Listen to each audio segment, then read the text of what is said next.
Hi, this is Ashok here.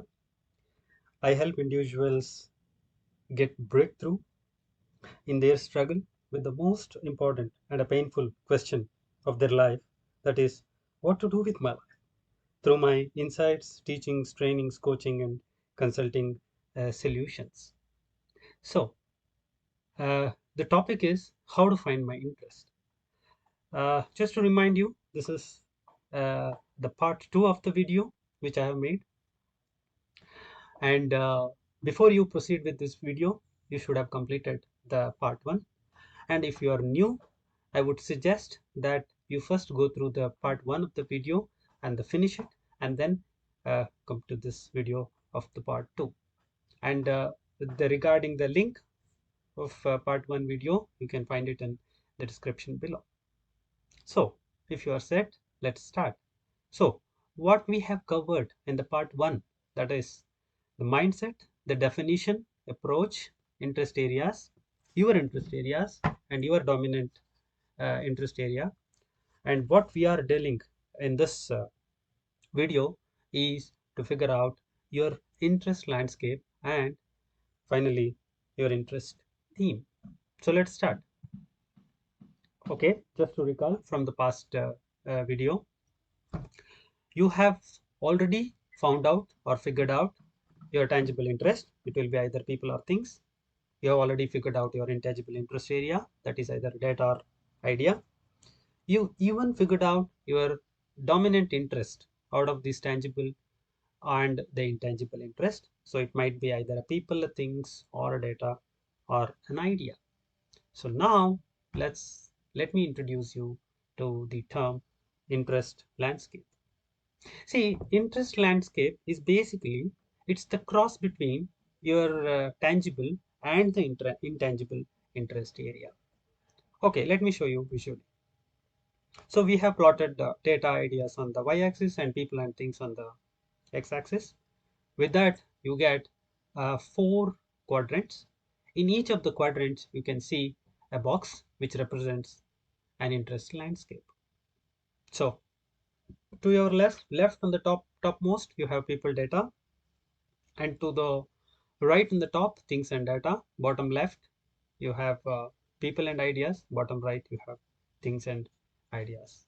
So let's go a little more detail so that we can grasp these interest landscape, because that is where your interest theme is hidden, right? So let's move on. Okay, so let me give you an overview or the summary of each of those landscapes so that you can get a better understanding. And so right now you can see some of the codes in the brackets like AS and so on. For a moment, just forget about it. I will introduce you to that in the future slide. So let me start with the topmost left quadrant, that is people data quadrant, or the people data interest landscape. See, basically, what is that representing is an interest towards either managing a people, persuading or influencing people, coordinating and supporting people, and then personal support to people. That's what it represents in its summary. So then you may wonder, little, how does it look like in the real life, right? So for that, let me just share you some of the sectors or disciplines which you may love. For example, personal service is a sector, management is a as a sector, marketing and sales, employment related services, recruiters, for example, regulation and protection kind of agencies or the government agencies is a sector.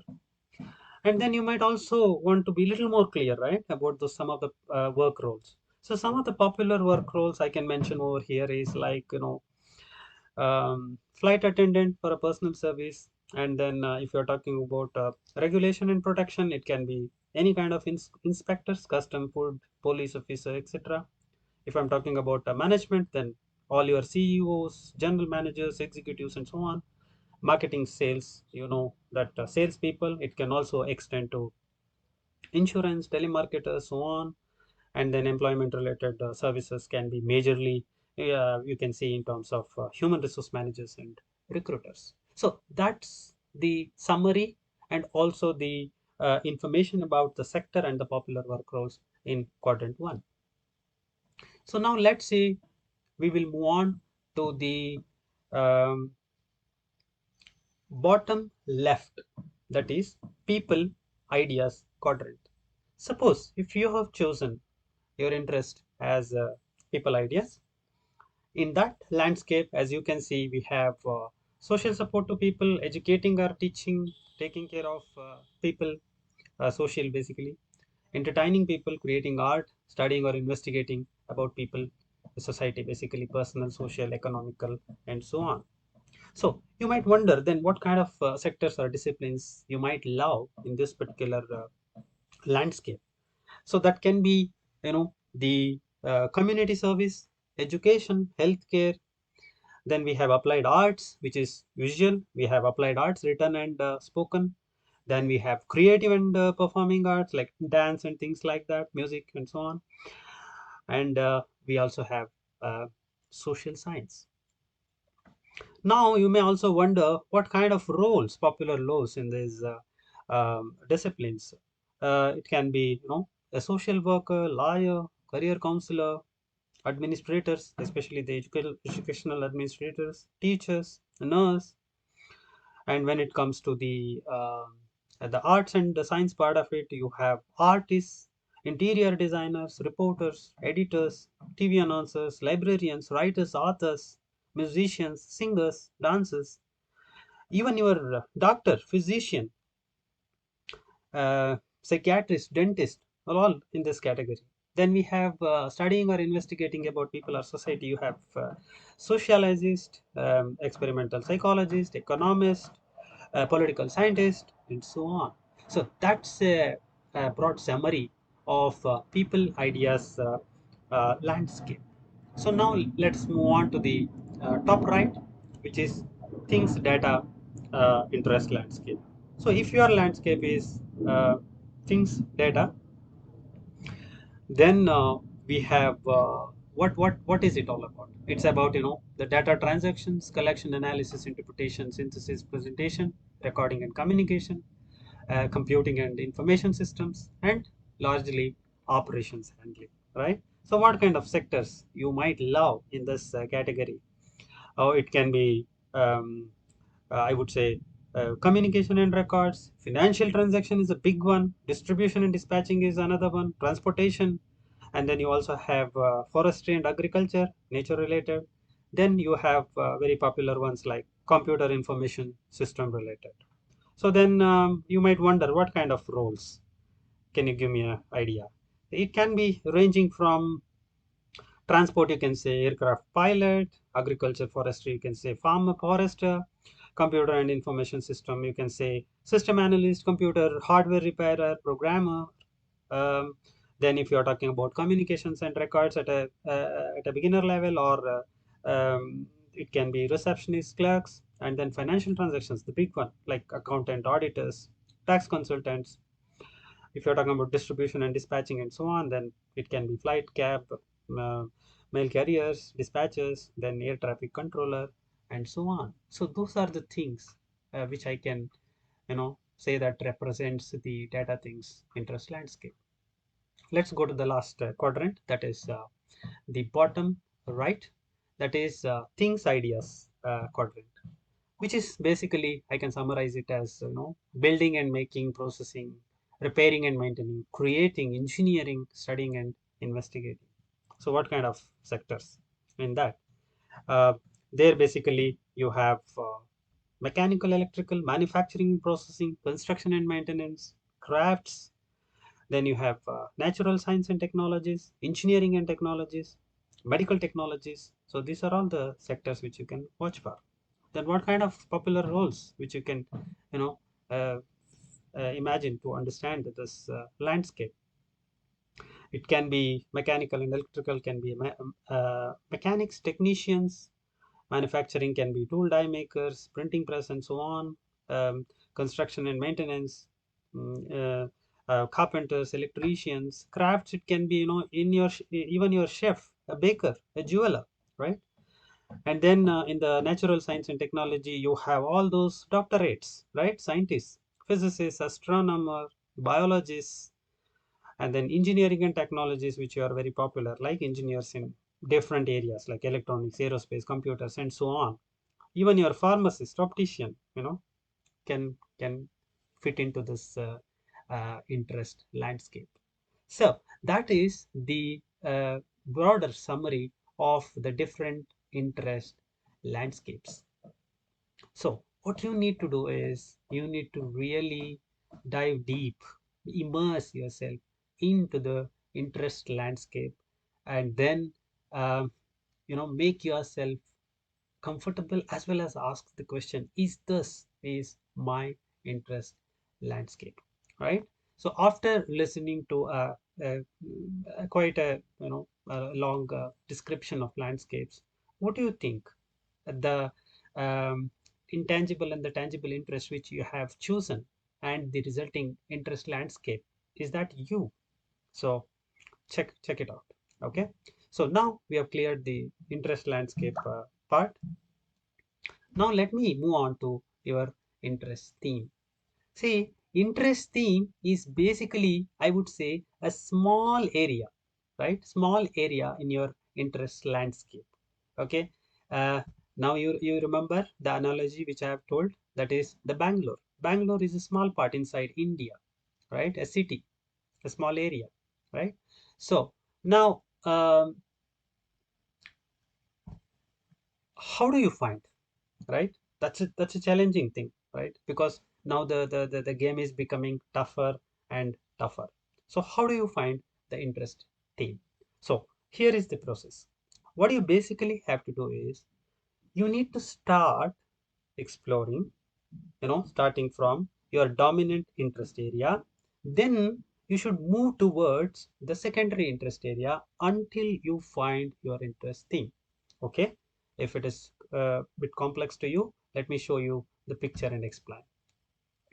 See, now you can see here I have added two more things to help you further, right?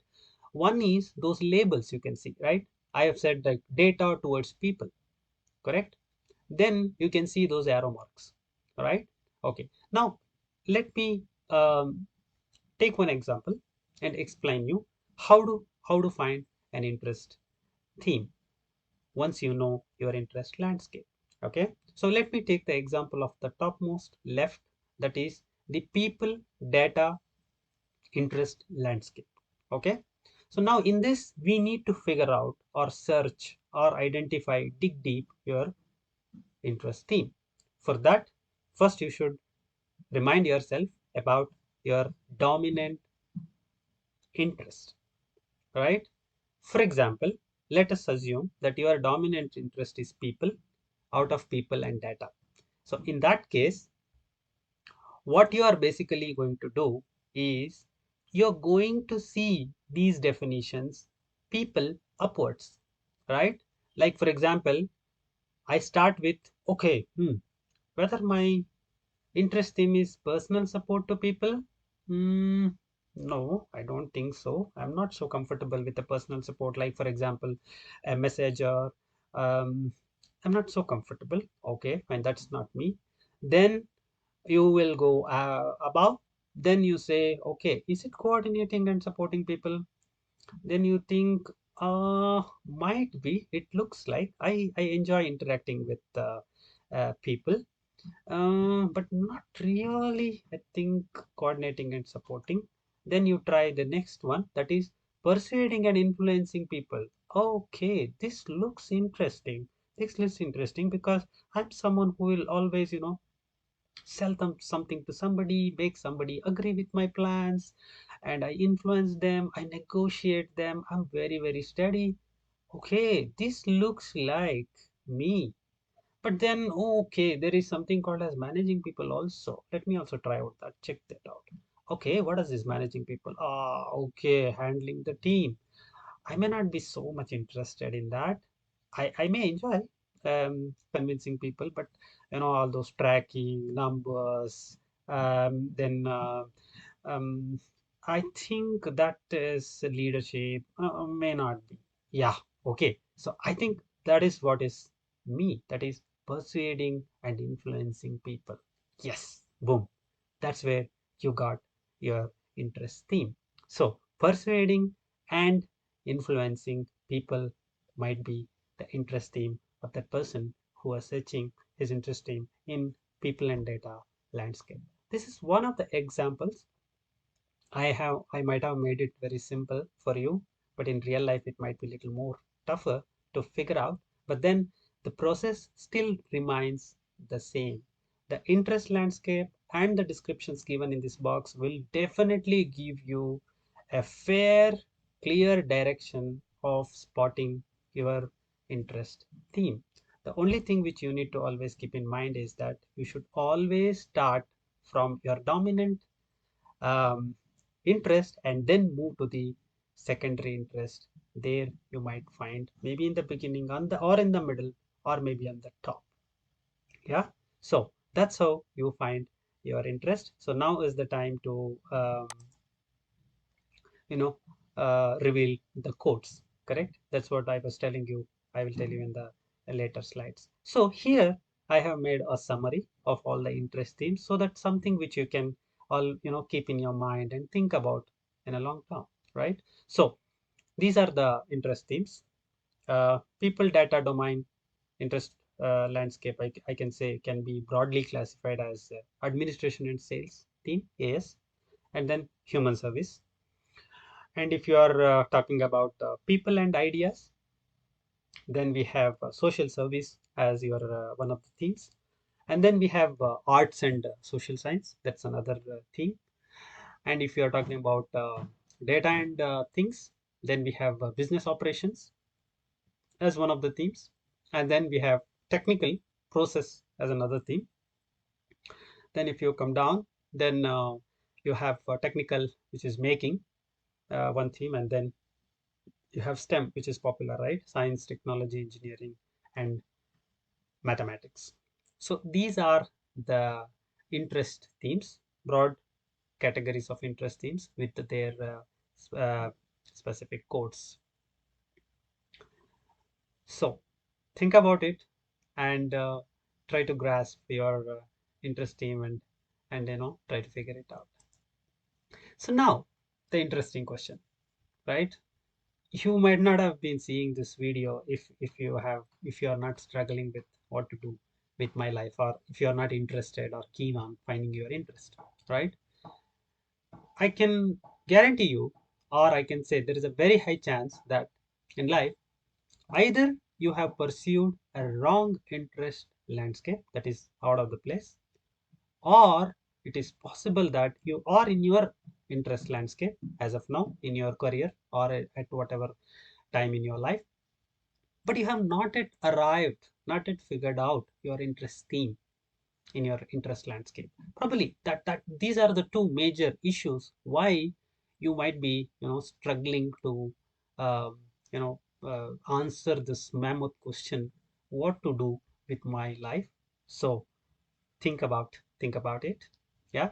So that with that I come to the summary of our topic, how to find my interest, and then where you go from here, right? So we have covered, figured out your interest areas, dominant and secondary. We figured out your interest landscape. We even figured out your interest theme. But life doesn't end there, because as you know, an individual's interest is always an unique definition, you know, and very specific. So that is something which we need to figure it out. I will make some several videos, on how to, figure out your unique interest. But I would say that at this moment in time, your interest theme can be a big revolution for you to figure out your unique interest in the future or in the coming time, right? So that's where you go from here. So with that, we have come to the end of this video. So here are the list of themes we have. So I would be really interested and curious to know, what is your interest theme code? Is it HS, SS, ASS, AS, BO, TP, TM, or STEM? Okay, so please uh, mention that in the comments section. And also, if you have liked this video, please give a thumbs up. And if these videos make your life better, and it have any value for you, then please consider subscribing to my channel, YouTube channel. And then not only that, I have tried my best to give you an process and an overview of how to approach this, how to find my interest in the context of what to do with my life, with all the details. Even then, it is possible that you might face difficulties in figuring out your interest area, interest landscape, or interest theme, or you might have some other peculiar problem, which because of which you are not able to figure out your interest theme. So please give me that feedback and mention that in the comment section, so that I can consider all those comments and create future videos which can help you to further clarify your interest theme. So with that, I thank you, Ashok here, and see you in the next video.